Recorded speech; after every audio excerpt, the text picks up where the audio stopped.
ล่าสุดน้องอาอายกับพอนกพงศกรจับมือกันลงชายหาดลิ่นน้ำทะเลกินหมึกช็อตกันสนุกสนานพรานชัยกราบทักทายสบายดี FC ทุกคนทุกทางเนาะมาพบมาพ่อค่อยเจบอลาคลิปนี้ส่งสายบายหวังว่าทุกคนจะกินข้าวกินน้ำกันเป็นที่เรียบร้อยแล้วท่านผู้ชมเนาะ กินข้าวเรียบร้อยกับมาพักมาพรมาพบมาพ่อกับค่อยเจเบาลาวเนาะมื้อนี้เป็นจังไดตอนสวยของมื้อนี้อากาศค่อนข้างว่าดีมื้อเช้านี่ก็เห็นแสงแดดออกมาก็คิดว่ามันจะร้อนแล้ว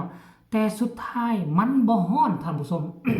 ถึงว่าบ่ร้อนถึงว่าบ่มีแสงแดดเด้อแต่ว่ามันก็มีเขาเอิ้นไว้หยังก็มันเป็นอากาศที่อบอ้าวบ่มีแสงแดดแต่อบแต่อ้าว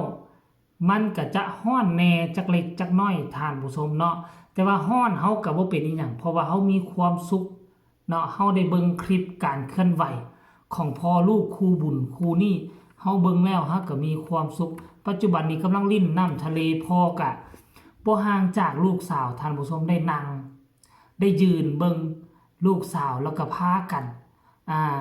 เอามือหั่นไปเขียนลงเทิงซ้ายนะเป็นข้อความพอจ่าลูกจ่าท่านผู้ชมโอ้ถ่ายรูปถ่ายห้อยนำกันนอกจากน้องอายครับพอจ่าแล้วก็มีทีมงานของเจ้าบองตอทีมงานของเสียงวิหกบางท่านเนาะซึ่งเป็นผู้สำคัญที่พอนกพงศกรบ่ลืมนะท่านผู้ชมนะมีทั้งญาลำมีทั้ง ญาหอยญาอย่างต่างๆและผู้รักผู้ใหญ่ภายในวงที่เขาเคารพนับถือและแต่ว่าค่อยดีอกดีใจที่สุดก็คือว่าพอนกพงศกรบ่เคยลืมญาลำของน้องอาอายเลยม่องใดที่เอาน้องอาอายไปมันก็คือต้องมีญาลำไปนำท่านผู้ชมเนาะเบิ่งเขาเจ้าเฮ็ดกิจกรรมร่วมกันปัจจุบันนี้คลิปนี้โอ้อยากเห็นเนาะอยากให้ผู้ชมได้เห็นถ้าผู้ใดอยากเห็นคลิปการเคลื่อนไหวเรานี่ก็สามารถเข้าไปเบิ่งในเพจส่วนตัวของกลุ่มบ้านฮักของน้องอาอายหรือว่าจะเป็นเพจส่วนตัวของพอนกพงศกรก็สามารถเข้าไปเบิ่งได้ท่านผู้ชมเนาะเป็นมื้อพักมื้อพรที่มีความสุขที่สุดแล้วบ่ฮู้ว่าตอนเย็นของมื้อนี้ตอนแลงของมื้อนี้ทางเสียงวิหกเขามีการแสดงกันหรือบ่เนาะท่านผู้ชมผู้ใดฮู้ก็พากันคอมเมนต์มารัวๆเด้ออันเฮาว่าเฮาเห็นคลิปมื้อวานนี้ว่าซั่นมีการร้องรำทำเพลงมีหยังต่างๆอันนั้นมันเป็นการเรียกน้ำย่อยท่านผู้ชมบัดมาเจอกิจกรรมมื้อนี่โอ้แฮงนักไปกว่านั้น พากันไปนั่งอยู่แคมป์หาดทรายกินหมึกช็อตเนาะหมึกช็อตนั่นก็คือเอาปลาหมึกตัวน้อยเอาไปแช่กับน้ำซีฟู้ดท่านผู้ชมเนาะแล้วก็พากันเอามากินหลังจากที่หมึกมันหันใจมันหายใจแล้วมันก็สิดูดเอาเจลซีฟู้ดนั้นเข้าในปากเข้าในท้องเนาะแล้วมันก็จะมีความละมุนละไมเวลาเฮากินคือน้องอาอายกะหนูทดลองใจกล้าสัตว์ก้อนมู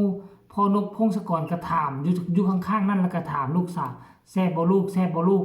กันแซ่บพอก็สิกินน้ำว่าซั่นเด้โอ้ยเนาะพอลูกคู่นี่จังแม่นปัจจุบันนี้การเคลื่อนไหวก็บ่มีหยังหลายมีแต่นอกเหนือจากนั้นนะท่านผู้ชมเนาะพอมันเป็นการให้เขาเอิ้นว่าให้รางวัลชีวิตแก่บุคลากรให้รางวัลชีวิตแก่ลูกแก่เต้าเพราะว่าเฮ็ดเวียกกันมาหลายเดือนเติบแล้วก็บ่ได้พักได้พรเพราะฉะนั้นแล้วก็เลยสวยโอกาสอันแนวนี้แหละพากันมาพักมาพรย้อนใจท่านผู้ชมและ FC แฟนคลับก็ให้ความสนใจหลายเนาะคนแชร์ไปและเนละนาดท่านผู้ชมคนแคปไปก็มีคนแชร์ไปก็มีหลายเนาะเดี๋ยวเจบ่ลาวก็จะไปแชร์กันเด้อเนาะแชร์ไปให้ทุกคนเห็นว่าความน่าฮักว่าความหักความแพงของพ่อลูกคู่นี้บ่แม่นว่าจะเว้าแต่ปากเด้อเอ้ยว่าลูกฮักลูกแพงลูกบุญธรรมอันเว้าแต่ปากคนอื่นอาจจะเว้าแต่ปากแต่ว่านกพงศกรนี่เว้าจริงทำจริงเนาะเว้าจริงทำจริงดูแลรักษามอบความหักความแพงให้หลายกว่าลูกกว่าหลานตนเองด้วยซ้ำไปหลังจากที่มีการเคลื่อนไหวแบบนี้แล้วไปเบิ่งความรู้สึกของบรรดา FC แฟนคลับเบิ่งดูว่าเขาจะมีความคิดความเห็นแนวใดเนาะต่อเหตุการณ์การเคลื่อนไหวครั้งนี้ของนกพงศกรมอบให้ครอบครัวน้องอายและก็ทีมงานเสียงวิหกเนาะคอมเมนต์แรกเพิ่นว่าความสุขของพ่อจ่ากับลูกจ่า วันว่างของพวกเขาน่ารักมากๆว่าซั่นเด้ผู้ต่อมาความฮักสะอ่อนพอลูกว่าซั่นทาวิ่งก็สร้างเหมือนกันแม่นจับมือกันแล่นเนาะจับมือกันแล่นเข้าไปตามหาดทรายลงไปใส่ทะเลเนี่ยคือกันมากว่าซั่นเด้ชาติที่แล้วคงจะเป็นพ่อลูกกันมาก่อนพอมาชาตินี้ได้มาเจอกันอีกครั้งหนึ่งเหมือนกันทุกอย่างพอลูกมีบุญเหลือเกินขอให้บุญหนุนทรงนะคะเจริญก้าวหน้านะคะให้ทุกคนไปเบิ่งคลิปนี้คลิปสั้นๆสากลจังได๋สิบ่เห็นภาพเนาะให้ทุกคนเห็นภาพความจริงกันเคลื่อนไหวมื้อนี้ว่าพอลูกของเขาเฉลิมฉลองในวันหยุดวันว่างมื้อนึงนี่เขาจะเฉลิมฉลองกันแล้วใดแล้วจึงมาพ้อกันในช่วงต่อไปกันเลยเนาะอย่าดู จะดึงห้างเจ็บพี่ไม่มีเสื้อผ้าเลย 1 2 3อันเอกมาเลย โอ้ยยังได้หมวก เดี๋ยวพ่อครับ ไปน้ำเขา ไปน้ำเขากันโอ้กูขึ้นยางว่าออกไว้โอ้มึงยังก็เปียดใจ ทำไมยางเร็ว โอ้ยขี้ดื้อทั้งปลาทั้งลูกใช่เนาะ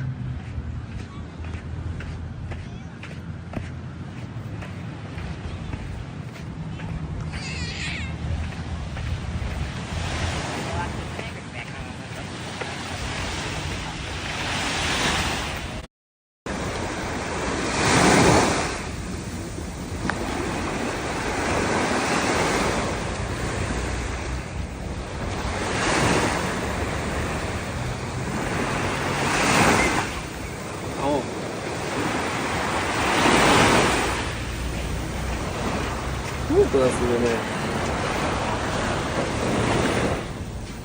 โอ้โอ้ยต้องแค่นี้จะให้ตะกล้องไปถ่ายรูปอีกได้ไหมพี่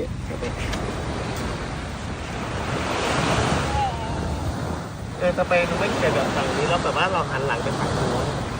เขาไม่ที่ไหนเนาะทุกคนเห็นแล้วหรือยังถ้าเห็นแล้วพวกเจ้ามี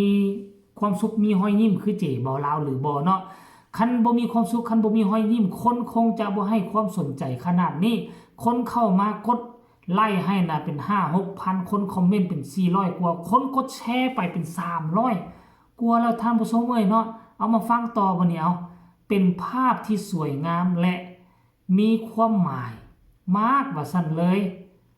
ค่ะพ่อจ๋ากับลูกจ๋าน่ารักมากว่าซั่นเนาะอายแต่งตัวน่าฮักพอกับลูกใส่ชุดสีขาวคือกันเป๊ะเลยเนาะพ่อจ๋าลูกจ๋าเที่ยวทะเลพัทยาพักพรเป็นภาพบรรยากาศที่น่าฮักขอพ่อจ๋าลูกจ๋าน่าฮักมากค่ะว่าซั่นเด้น่าฮักอีหยังเนาะโอ้งงพ่อจ๋าอายขอให้เที่ยวให้สนุกอุ้ยมีแต่คนเข้ามาคอมเมนต์ในเชิงที่สร้างสรรค์และสนับสนุนบ่มีคำคอมเมนต์ตำหนิติชมแบบเสียหายเลยอันนี้คือน่าจะเป็นแฟนคลับแฟนเพลง FC แฟนพันธุ์แท้เนาะท่านผู้ชมเนาะก็ขอให้มีความสุขแล้วก็มีคนฮักคนแพงแบบนี้ตลอดไปทั้งพ่อและก็ลูกเนาะคลิปนี้ก็สิบ่เว้าหยังหลายเนาะขอฝากฝังคลิปนี้เอาไว้ให้ FC น้องอายเพียงส่ำนี้ผู้ใดบ่ทันเห็นก็เข้ามาเบิ่งผู้ใดเห็นแล้วก็กดผ่านไปก็ได้บ่จำเป็นต้องเข้ามาเบิ่งเนาะจังได๋สิว่านั่นนี่แหละคนอื่นเห็นหมดแล้วแหละเนาะแต่ถ้าผู้ใดอยากเห็นคลิปเต็มหลายคลิปที่เขาเฮ็ดเป็นคลิปสั้นลงอยู่ในแฟนเพจส่วนตัวของเขาก็สามารถเข้าไปเบิ่งได้ในแฟนเพจของกลุ่มบ้านฮักของน้องอายของนกพงศกรแล้วก็กลุ่มบ้านฮักของเสียงวีฮกเขามีคลิปลงมากมายที่ให้พวกเจ้าเลือกเบิ่งนะท่านผู้ชมเนาะเอาคลิปนี้ก็ฝากฝังไว้ซำนี้ฝากทุกคนกดไลค์กดแชร์กดติดตามเพื่อจะบ่พลาดในคลิปต่อไปที่สำคัญอย่ากดข้ามโฆษณาเราพบกันใหม่ในคลิปหน้าสำหรับคลิปนี้ขอกล่าวคำว่าสบายดี